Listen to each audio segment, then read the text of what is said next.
ആ അവിലിന് വേണ്ടിയിട്ട് ഭഗവാൻ കുചേലനെ ദരിദ്രാവസ്ഥയിൽ എത്തിച്ചു എന്നുള്ളതും കൂടെ ഒരു അന്തരാർത്ഥമുണ്ട്. അതായത് ഒന്നും എക്സ്പെക്റ്റ് ചെയ്യാത്ത ഒരു അൺകണ്ടീഷണൽ ലവ്. എൻ്റെ കണ്ണുനീർ കൊണ്ടുണ്ടായത് ശ്യാം കുണ്ടെന്നും നിന്റെ കണ്ണുനീർ കൊണ്ടായത് രാധാകുണ്ടമെന്നും അറിയപ്പെടുന്നു. അങ്ങനെ രണ്ടുപേരും രാധാറാണി രാധാകുണ്ടിൽ പോയി സ്നാനം ചെയ്തപ്പോൾ പൂർവ്വസ്ഥിതിയിൽ രാധാറാണിയെ പോലെയായി. കൃഷ്ണൻ ശ്യാംകുണ്ടിൽ പോയി സ്നാനം ചെയ്തിട്ട് പൂർവ്വസ്ഥിതിയിലായി. ഇപ്പോഴും വൃന്ദാവനത്തിൽ ശ്യാംകുണ്ടും രാധാകുണ്ടും. ഈ സൗഹൃദം എന്ന് പറയുമ്പോൾ ഏറ്റവും കൂടുതൽ നമ്മൾ കേൾക്കുന്നത് കൃഷ്ണൻ കുചേലനുമാണ്. തീർച്ചയായും ആ കഥയും കൂടെ ഒന്ന്.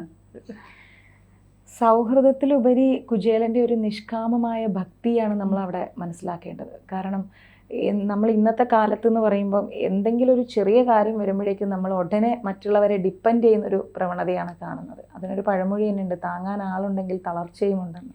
പക്ഷേ ഇവിടെ കുചേലൻ എന്ന് പറയുന്നത് കൃഷ്ണൻ്റെ ഏറ്റവും പ്രിയപ്പെട്ട കളിക്കൂട്ടുകാരനായിരുന്നു. അവിടെ ഉണ്ണിയുടെ ഒരു വികൃതിയും കൂടെ നമുക്ക് മനസ്സിലാക്കാൻ പറ്റും കൃഷ്ണൻ്റെ. കാരണം എൻ്റെ അടുത്ത് നിന്ന് നീ ഇത്രയും സാധനം എടുത്തുകൊണ്ട് പോയില്ലേ, അത് എനിക്ക് തിരിച്ചു താ എന്നുള്ള കൃഷ്ണൻ്റെ ആ ഒരു വികൃതിയും കൂടെ നമുക്കവിടെ തിരിച്ചറിയാൻ പറ്റും. കാരണം എപ്പോഴോ കളിക്കുന്ന സമയത്ത് കുചേലൻ കുറച്ച് അവിൽ എടുത്തുകൊണ്ട് പോയായിരുന്നു. ആ അവിലിന് വേണ്ടിയിട്ട് ഭഗവാൻ കുചേലനെ ദരിദ്രാവസ്ഥയിൽ എത്തിച്ചു എന്നുള്ളതും കൂടെ ഒരു അന്തരാർത്ഥമുണ്ട്. അപ്പോൾ കുചേലൻ വളരെയധികം ഗതികെട്ട് ഒന്നുമില്ലാത്ത ഒരവസ്ഥയിൽ പോയപ്പം ഭാര്യ പറയുന്നുണ്ട് കുചേലനോട്, നിങ്ങളുടെ കൂട്ടുകാരനല്ലേ ദ്വാരകയിൽ ഇരിക്കുന്നത്, കൃഷ്ണന് തരാൻ പറ്റാത്തത് എന്താണല്ലോ, പോയി ചോദിക്കൂ, നമ്മൾ പട്ടിണിയിലല്ലേ എന്ന് പറയുമ്പോഴും കുചേലൻ പറയുന്നത്, വേണ്ട, നമ്മുടെ ഇല്ലായ്മകളിൽ അവനെ ബുദ്ധിമുട്ടിപ്പിക്കേണ്ട, അവൻ എൻ്റെ പ്രിയപ്പെട്ട കൂട്ടുകാരനല്ലേ, അങ്ങനെ ഇരിക്കട്ടെ എന്ന് ആവർത്തി കുറി പറഞ്ഞ് അവസാനം ഗതികെട്ട് ഒരു നിവൃത്തി ഇല്ലാതാവുമ്പം പോകുമ്പം ഞാൻ എന്തും കൊണ്ടാ ദ്വാരകയിൽ പോകുക, അവന് കൊടുക്കാൻ ഒന്നും ഇല്ലല്ലോ എന്ന് പറഞ്ഞ് കുറച്ച് നെല്ലൊക്കെ റെഡിയാക്കി വറുത്ത് ഇങ്ങനെ ഇടിച്ച് അത് അവിലാക്കി അത് കിഴി കെട്ടി ഭാര്യ കൊടുത്തു വിടുകയാണ്. അങ്ങനെ കൊടുത്തു വിട്ട് കുചേലൻ ദ്വാരകയിലേക്ക് ചെല്ലുമ്പം ആദ്യം കുചേലനെ അവിടെ കയറ്റി വിടില്ല. അവിടുത്തെ ആൾക്കാർ കയറ്റി വിടില്ല. ഇത്രയും ഒരു ദരിദ്രനായ നീയാണോ ഞങ്ങളുടെ സ്വാമിയെ കാണാൻ വന്നത് എന്നുള്ളൊരു ചോദ്യം വരുന്നു. കൃഷ്ണനെ കാണാനുള്ള ഒരു മനസ്സിൻ്റെ സന്തോഷവും വിഷമവും എല്ലാം കൂടി ചേർന്നപ്പം കുചേലൻ അവിടെ നിന്നൊരു പാട്ട് പാടിയപ്പോഴാണ് കൃഷ്ണൻ തിരിച്ചറിയുന്നത്, ഇത് എൻ്റെ ബാല്യകാല സുഹൃത്താണ്, കുഞ്ഞുനാൾ മുതലുള്ള സുഹൃത്ത്. പിന്നെ കൃഷ്ണൻ അന്തപുരത്തിൽ ഇരിക്കുന്നില്ല, ഓടി വന്ന് കുചേലനെ സ്വീകരിക്കുകയാണ്. അന്ന് കുചേലൻ കൃഷ്ണന് കൊടുത്തിരിക്കുന്ന ആ ഒരു അവിൽപ്പൊതിയിൽ നിറച്ചും മണ്ണും കല്ലും ഒക്കെ ആയിരുന്നു. എന്നിട്ടും കൃഷ്ണൻ വാരി വാരി അത് കഴിക്കുക. അപ്പോൾ രുക്മിണി ദേവി പറഞ്ഞു കൊടുക്കുന്നുണ്ട്, അതിൽ മണ്ണും കല്ലും ഒക്കെ ഉണ്ട്. അപ്പോൾ പറയാണ്, ഇതൊന്നും ഞാൻ അറിയുന്നില്ല എന്ന്. അവിടെ അവർ തമ്മിലുള്ള സൗഹൃദത്തിനേക്കാൾ കൂടുതൽ ആ ഒരു ഭക്തി, ആ ഒരു പ്രേമഭക്തി, അതാണ് നമ്മൾ മനസ്സിലാക്കേണ്ടത്. കൃഷ്ണൻ കുചേലൻ എന്ന് പറയുന്ന ആ രണ്ട് വ്യക്തികളുടെ പരസ്പരമുള്ള ആ ഒരു ഭക്തിയുടെ ഡീപ്പ്. അപ്പോഴും കുചേലൻ ഒന്നും ചോദിക്കുന്നില്ല. സുഖമാണോ എന്ന് ചോദിച്ചാൽ സുഖമാണ് എന്ന് തന്നെ പറഞ്ഞുകൊണ്ട് കൃഷ്ണനെ ഒന്ന് കാണാൻ വേണ്ടി മാത്രം വന്നതാണെന്ന് പറയുന്നു. കൃഷ്ണൻ ഒരുപാട് തവണ സുഹൃത്തിനോട് ചോദിക്കുന്നത്, നിനക്ക് എന്തെങ്കിലും ആവശ്യങ്ങളുണ്ടോ ഉണ്ടോ. പക്ഷെ കുചേലൻ പറയുന്നില്ല. അതായത് ഒന്നും എക്സ്പെക്റ്റ് ചെയ്യാത്ത ഒരു അൺകണ്ടീഷണൽ ലവ്, അതാണ് അവിടെ നമ്മൾ മനസ്സിലാക്കിയത്. ഒന്നും എക്സ്പെക്റ്റ് ചെയ്യുന്നില്ല കുചേലൻ. പക്ഷെ തിരിച്ചു ചെല്ലുന്ന കുചേലൻ എന്താ ഉള്ളത്? സ്വർണം കൊണ്ടുള്ള കൊട്ടാരം, ഭാര്യയും മക്കളെല്ലാം വലിയ നല്ല വസ്ത്രങ്ങളിൽ. കുചേലൻ്റെ വീട് നിന്ന് ആ സ്ഥലം എന്ന് പറയുന്നത് കുചേലന് പോലും മനസ്സിലാവാൻ പറ്റാത്ത രീതിയിലുള്ള ഒരവസ്ഥയായിപ്പോയി. കൃഷ്ണൻ്റെ കഥകളിലേക്ക് നമ്മൾ ഇറങ്ങിച്ചെന്നാൽ ഇതുപോലെയുള്ള നിരവധി അത്ഭുതങ്ങൾ നമുക്ക് കാണാൻ പറ്റും.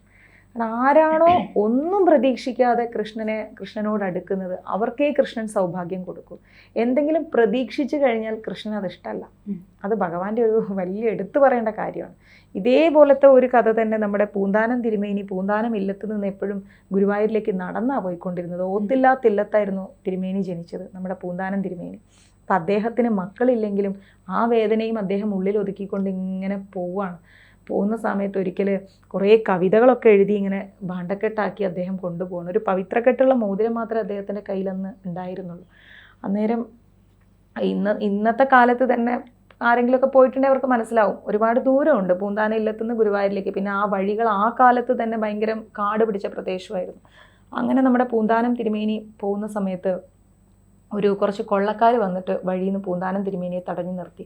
നിന്റെ ഭാണ്ഡത്തിലുള്ളതെല്ലാം എടുക്കാൻ പറഞ്ഞു. പൂന്താനം തിരുമേനി മരിച്ചാലും കൃഷ്ണനെക്കുറിച്ച് എഴുതിയ കഥകളൊന്നും കൊടുക്കില്ല, കവിതകളൊന്നും കൊടുക്കില്ല. അദ്ദേഹത്തിൻ്റെ ജീവനേക്കാൾ വലുതാണ് കൃഷ്ണൻ എന്ന് പറയുന്നത്. അപ്പോൾ അവർ പറഞ്ഞു, എൻ്റെ ഭാണ്ഡത്തിലൊന്നുമില്ല. തിരുമേനി പറയണം, ഒന്നുമില്ല എൻ്റെ ഭാണ്ഡത്തിൽ, കുറച്ച് എഴുത്തുകുത്തുകൾ മാത്രം. അത് നീ ഇങ്ങനെ നെഞ്ചോടടക്കി എന്തിനാ പിടിച്ചത്? അപ്പം അതിൽ പണം ഉണ്ടെന്ന് ഞങ്ങൾക്കറിയാമെന്ന് ആര് പറഞ്ഞു? കൊള്ളക്കാർ പറഞ്ഞു. കൃഷ്ണ എന്നെ രക്ഷിക്കൂ എന്ന് പറഞ്ഞുകൊണ്ടുള്ള പൂന്താനം തിരുമേനിയുടെ ഹൃദയം തുറഞ്ഞ വിളിയിൽ വന്നിരിക്കുന്നത് മങ്ങാട്ടച്ഛൻ്റെ രൂപത്തിലാണ്. ഒരു യോദ്ധാവിൻ്റെ രൂപത്തിൽ വലിയൊരു കുതിരപ്പുറത്താണ് കൃഷ്ണൻ വരുന്നത്. വന്ന് നേരെ ഈ തസ്കരരെ എല്ലാവരെയും മോഷ്ടിക്കാൻ വന്നവരെല്ലാവരെയും മങ്ങാട്ടച്ഛൻ അടിച്ച് താഴെ ഇട്ടു. എന്നിട്ട് പറഞ്ഞു, നിന്നെ കൊല്ലാൻ എനിക്കൊരു നിമിഷം മതി, പക്ഷെ ഞാനത് ചെയ്യില്ല, മേൽക്കിത് ആവർത്തിക്കരുതെന്ന് പറഞ്ഞാൽ അവരെല്ലാം എല്ലാ വഴിക്കും ഓടിപ്പോയി. ആ സമയം കൃഷ്ണനോട് പൂന്താനം തിരുമേനി നന്ദി പറഞ്ഞിട്ട് പറഞ്ഞു, ഞാൻ കൃഷ്ണനെ കാണാൻ പോകുന്ന വഴിയാണ്, ഇതിലെല്ലാം എൻ്റെ കണ്ണനെക്കുറിച്ച് എഴുതിയ കവിതകളാണ്, ജീവൻ പോയാലും ഞാനിത് കൊടുക്കാൻ തയ്യാറല്ല. അപ്പോൾ പറഞ്ഞ്, എന്നാൽ എനിക്കെന്താ ഉള്ളതെന്ന് ചോദിച്ചു. എൻ്റെ കൈ തരാനൊന്നുമില്ല തമ്പുരാനെ എന്ന് പറഞ്ഞു. ആ പവിത്രക്കെട്ടുള്ള മോതിരം ഇങ്ങോട്ട് തന്നോളൂ എന്ന് പറഞ്ഞു. അങ്ങനെ അദ്ദേഹം ഒന്നും നോക്കിയില്ല, കൊടുത്തു. അദ്ദേഹം ചിന്തിക്കുന്നത് എന്താ, എന്ത് കൊണ്ടുപോണേലും പോട്ടെ, എനിക്ക് അങ്ങ് ഗുരുവായൂരെത്തിയാൽ മതി, ഇതാണ് അദ്ദേഹത്തിൻ്റെ ഒരു ലക്ഷ്യം. ഗുരുവായൂരെത്തി അദ്ദേഹം കുറച്ചു നേരമൊക്കെ അവിടെ ഇരുന്ന്, തീർത്തും ഗുരുവായൂർ ആ കാലത്ത് തിരുമേനി ഒറ്റപ്പെടുത്തിയ ഒരു അവസ്ഥയായിരുന്നു. മേൽപ്പത്തൂരൊക്കെ ഭയങ്കര ഓത്തുള്ള ഇല്ലത്തായതുകൊണ്ട് ഇദ്ദേഹത്തിൻ്റെ ഓരോ തെറ്റുകളും, അങ്ങനെയുള്ള മരപ്രഭുവും അമരപ്രഭുവും ഒക്കെ വന്നത് അങ്ങനെ ഒരുപാട് അപമാനിച്ചിട്ടുണ്ട് പാവത്തിന്. അങ്ങനെ ഇരിക്കുമ്പം അന്നത്തെ തിരുമേനി സ്വപ്നത്തിൽ കാണുകയാണ്, ഒരു പവിത്രക്കെട്ടുള്ള മോതിരം വിഗ്രഹത്തിൻ്റെ അടിയിലുണ്ട്, അതെടുത്തിട്ട് തിരുമേനിക്ക് കൊടുത്തോളൂ എന്ന്. പിറ്റേ ദിവസം എല്ലാവരും നിർമാല്യത്തിന് നിൽക്കുക. മേൽപ്പത്തൂരുണ്ട്, നമ്മുടെ തിരുമേനിയുണ്ട്, മഞ്ജുളാദേവിയുണ്ട്, അങ്ങനെ അന്നത്തെ പ്രമുഖരായ എല്ലാ ഭക്തരും ഉണ്ട്. വില്ലമംഗലമുണ്ട്. കൂറൂരമ്മ വന്നിട്ടുണ്ടോ എന്നുള്ളത് കഥകളിൽ എനിക്കറിയില്ല. കൂറൂരമ്മ ഇല്ലം വിട്ട് വരാത്തൊരു അമ്മയായിരുന്നു. പക്ഷേ ബാക്കി പ്രമുഖരെല്ലാം ഉണ്ടായിരുന്നു. അങ്ങനെ ഇരിക്കെ ഈ നിർമാല്യ സമയത്ത് പുഷ്പങ്ങൾ ഇങ്ങനെ വാരിയെടുത്തപ്പം ഈ മോതിരം കിട്ടിയപ്പം തിരുമേനീനെ വിളിക്കുവാണ് നമ്മുടെ മേൽശാന്തി, പൂന്താനം. അപ്പം ഇത്രയും ആളുകൾക്കിടയിൽ പൂന്താനത്തിൻ്റെ പേര് മാത്രം ഉച്ചരിക്കുമ്പോൾ എന്തായാലും മേൽപ്പത്തൂരിനൊരു ഈർഷ്യ വരും. പൂന്താനം തിരുമേനി വെച്ചു, പറഞ്ഞോളൂ എന്ന് പറഞ്ഞപ്പോൾ ഈ മോതിരം അങ്ങോട്ട് എടുത്തു കൊടുക്കുക. ശരിക്കും പൂന്താനം ഞെട്ടിപ്പോയി. അപ്പോഴാണ് പൂന്താനം മനസ്സിലാക്കുന്നത് മങ്ങാട്ടച്ഛൻ്റെ രൂപത്തിൽ വന്നത് സാക്ഷാൽ കൃഷ്ണനായിരുന്നു എന്ന്. അങ്ങനെയും ഭക്തനെ രക്ഷിക്കുന്ന ഒരു വലിയ കഥകൾ, നമ്മൾ ഓരോ കഥകൾ എടുത്താലും കൃഷ്ണൻ ഭക്തരോട് വെച്ചിരിക്കുന്ന ഒരു സ്നേഹം, അത് അളവില്ലാത്ത സ്നേഹമാണ്. അതുപോലെ തന്നെയല്ലേ കൃഷ്ണനും രാധയും അല്ലേ? കൃഷ്ണൻ ആ ഒരു അതും അവരുടെ ഇടയിലും സൗഹൃദമായിരുന്നു. സൗഹൃദമല്ല, അതൊരു പ്രണയമാണ്. കാരണം രാധയോളം ഭംഗി വേറെ എവിടെയില്ല. രാധ എന്ന് പറയുന്നത് കൃഷ്ണൻ തന്നെയാണ്, കൃഷ്ണന്റെ അന്തർശക്തിയാണ് ശ്രീമതി രാധാറാണി. നമ്മളിൽ പലരും പറയും രാധയെ പ്രണയിച്ചു, പറ്റിച്ചു, അങ്ങനെയാണ് പറയുന്നത്. പക്ഷെ ഒരാളെ തന്നെ വിവാഹം ചെയ്യേണ്ട കാര്യമില്ല. കൃഷ്ണൻ തന്നെയാണ് രാധ, രാധ തന്നെയാണ് കൃഷ്ണൻ. അതിൻ്റെ ഒരു വലിയ ഉത്തമ ഉദാഹരണമാണ് നമ്മുടെ വൃന്ദാവനത്തിലുള്ള ഈ രാധാകുണ്ടും ശ്യാംകുണ്ടും. കാരണം കൃഷ്ണനും രാധയും കൂടെ ഒരു ദിവസം വൃന്ദാവനത്തിലെ രത്നസിംഹാസനത്തിൽ ഇരിക്കുമായിരുന്നു. ഈ ഗോപികമാരെല്ലാവരും കൂടെ ഉണ്ടാക്കിയതാണ്. ആ സമയത്ത് പെട്ടെന്ന് രാധാറാണിയുടെ സാമീപ്യം കൃഷ്ണനെ അങ്ങ് വല്ലാതെ ത്രസിപ്പിച്ചു. രാധാറാണി അടുത്തിരുന്നപ്പം സന്തോഷം കൊണ്ട് അദ്ദേഹം സ്വയം രാധയായി മാറിപ്പോയി. കൃഷ്ണൻ നിന്ന നിൽപ്പിന് രാധയായി മാറുകയാണ്.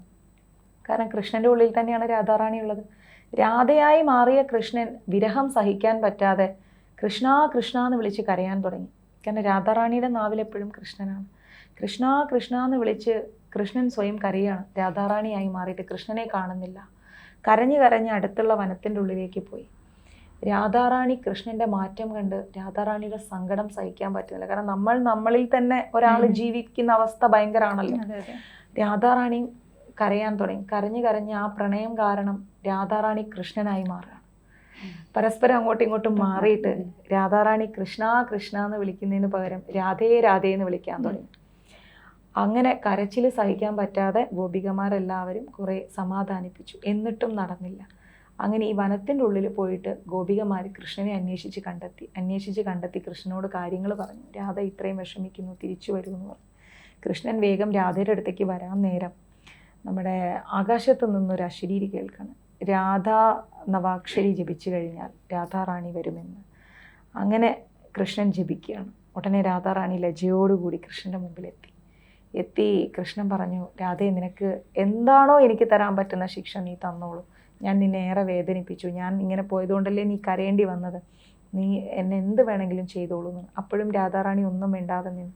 കൃഷ്ണൻ പറഞ്ഞു, നമ്മളുടെ കണ്ണുനീർ കൊണ്ട് 2 കുണ്ടങ്ങൾ ഉണ്ടായിട്ടുണ്ട്. എൻ്റെ കണ്ണുനീർ കൊണ്ടുണ്ടായത് ശ്യാം കുണ്ടെന്നും നിന്റെ കണ്ണുനീർ കൊണ്ടായത് രാധാകുണ്ടമെന്നും അറിയപ്പെടുന്നു പറഞ്ഞു.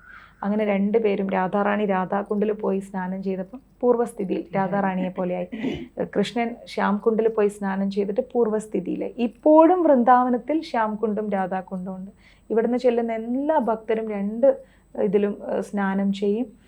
അത്രയും തീവ്രമായൊരു ബന്ധം അവർക്കുള്ളിൽ നമ്മളുണ്ട്. അങ്ങനെ കൃഷ്ണന് പ്രിയപ്പെട്ട ഒരു കുചേലൻ മാത്രമല്ല, ഒരുപാട് പേര്, ഒരുപാട് പേരുണ്ട്. എണ്ണിയാൽ ഒടുങ്ങാത്ത ഭക്തർ ഇഷ്ടം പോലെയുണ്ട്. നമ്മൾ നോർത്തിലേക്കൊക്കെ പോവുകയാണെങ്കിൽ ഒത്തിരി ഭക്തരുണ്ട്. പേരറിയുന്നതും അറിയാത്തതുമായ മുസ്ലിം പ്രവിശ്യയിൽ ജനിച്ച ഹരിദാസ് ഠാക്കൂർജി, അദ്ദേഹമാണ് നാമാചാര്യൻ എന്നറിയപ്പെടുന്നത്. 192 മാലയാണ് ഒരു ദിവസം അദ്ദേഹം ജപിക്കുന്നത്. ഇസ്കോൺ റൂൾ പ്രകാരം നമുക്ക് 16 മാല ജപിക്കണം. ഒരു മാലയിൽ 108 മണികളുണ്ട്. ആദ്യം നമ്മൾ ജയ് ശ്രീകൃഷ്ണ ചൈതന്യ പ്രഭു നിത്യാനന്ദ ശ്രീ അദ്വൈത ഗദാധര ശ്രീവാസാദി ഗൗരഭക്തവൃന്ദ, അതായത് കൃഷ്ണനുണ്ട്, മഹാദേവനുണ്ട്, രാധാറാണിയുണ്ട്, ബ്രഹ്മദേവനുണ്ട്, നാരദനുണ്ട്, ഗൗരഭക്ത വൃന്ദങ്ങൾ എല്ലാവരും ഉണ്ട് അതിൽ. അത് കഴിഞ്ഞിട്ടാണ് ഹരേ കൃഷ്ണ കൃഷ്ണ കൃഷ്ണ ഹരേ ഹരേ, ഹരേ രാം രാം രാം ഹരേ ഹരേ ഇങ്ങനെ ജപിക്കുന്നത്. ഈ ഒരൊറ്റ മന്ത്രം ഞാൻ പറഞ്ഞു, ഒരു എപ്പിസോഡിൽ നമ്മൾ അതേക്കുറിച്ച് സംസാരിച്ചിട്ടുണ്ട്, മഹാമന്ത്രമാണെന്നുള്ളത്.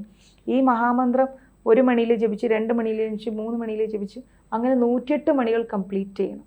അങ്ങനെ 108 മണികൾ അടങ്ങിയാൽ ഒരു മാലയായി. അങ്ങനത്തെ 16 മാല എന്ന് പറയുമ്പോൾ 1728 പ്രാവശ്യമായി. ഈ 16 മാലയുടെ സ്ഥാനത്ത് നമ്മുടെ നാമാചാര്യൻ ഹരിദാസ് ഠാക്കൂർജി ഓരോ ദിവസവും ജപിക്കുന്നത് 192 മാലയാണ്. ഏറ്റവും വലിയ നാമാചാര്യൻ. ഭഗവാനോടുള്ള ഭക്തിയുടെ എക്സ്ട്രീം ലെവലിലുള്ള ഭക്തന്മാർ ഇപ്പോഴും ഒരുപാടുണ്ട്. ഈ കലിയുഗത്തിൽ പോലും ഉണ്ട്. നമുക്ക് അവരെ മനസ്സിലാക്കാൻ കഴിയില്ല. നന്ദി. ജ്യോതിഷവുമായി ബന്ധപ്പെട്ട എല്ലാ വിശേഷങ്ങളും നിങ്ങളിലേക്കെത്താൻ ABC ജ്യോതിഷം സബ്സ്ക്രൈബ് ചെയ്യുക.